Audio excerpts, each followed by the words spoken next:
Welcome back to Moon Talks with Dad. Helping a loved one through a period of deep emotional injury is often described as a journey of shared healing, but the reality is much more difficult. To see what this rescue mission actually requires, we look to the specific, quiet persistence of a mother lion. Depression rarely functions as simple sadness. It behaves like an internal predator, the black dog that can suddenly overwhelm a person's control. In these moments, they might lash out or say things designed to poison the space around them, pushing away the people they need most. When we are the targets of that toxicity, our first instinct is self-preservation. We feel the sting of disrespect and react by trying to enforce logical boundaries or demanding the person acknowledge the harm they're doing to us. That reaction creates a wall. The person inside the storm is already terrified by their own lack of control. When we meet their outburst with our own defensiveness, we confirm their fear that they are too broken to be reached, increasing the distance we need to cross to help them. Reaching someone trapped in deep trauma requires a strategy that ignores personal pride. It calls for a level of endurance that feels entirely counterintuitive to our normal social rules. Consider this allegory. A lioness searches for her lost cub for a year, finally finding it living among a troop of monkeys. The cub has spent so long in this environment that it has adopted the habits and identity of the monkeys, completely losing the memory of being a lion. When the mother approaches, the cub doesn't run into her arms. It snarls.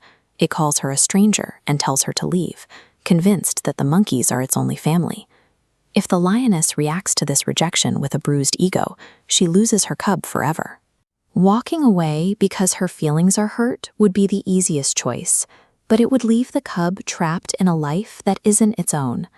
Caregivers face this exact moment when a loved one's illness turns into an attack. Helping them requires the ability to hear the black dog barking and refuse to take the venom personally. You have to stay, even when you are being told to go. This suspension of the ego is the first mandatory condition of the rescue. Without it, the emotional separation becomes a permanent fixture of the relationship. The lioness doesn't try to argue with the cub. She begins a week-long practice of simply being near. She softens her walk, keeps her movements gentle, and sits just far enough away that the monkeys don't flee, slowly making her presence a predictable, safe part of their day. This is the strategy of steady presence. It means giving a person the space they demand while ensuring they know you haven't abandoned them. You move with the rhythm of their illness, stepping back when the pressure is too high, but never letting the tether go slack. This requires watching for the exact moment the episode begins to cool. You don't rush in while the storm is peaking. You wait for the air to clear enough for them to see you standing there. When that opening appears, you offer small, grounded actions. You suggest a walk, prepare a cup of tea, or spend time in the garden. These aren't just activities. They are low-pressure invitations to reconnect with the physical world. Staying close without adding to their burden creates a foundation of safety. It allows the person to lean on your stability until they can find their own. Eventually, the lioness leads the cub to the water. As they drink side by side, the cub sees their matching reflections in the stream. It begins to observe the mother's movements, how she stands, how she breathes, and starts to mimic her. As a caregiver, you become that clear stream.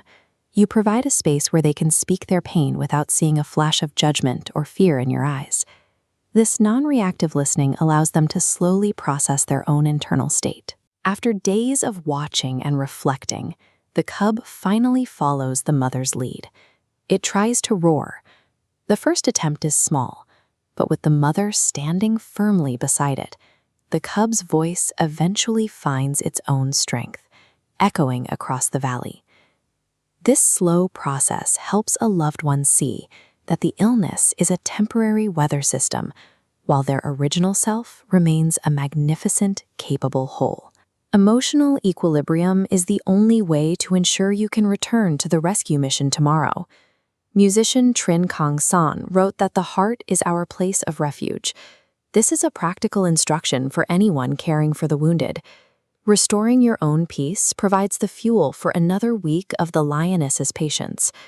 It allows you to look past the ugly moments of the illness and focus on the person you love. The lesson of the lioness is about the power of standing down. We guide others out of the dark not by demanding they change, but by being the one person who refuses to leave. Choosing to stay present and non-judgmental through the most difficult episodes is the most significant testimony of a true love. Thank you for listening to this episode of Moon Talks with Dad. I hope you find the strength to be a steady presence for those you love. Goodbye for now.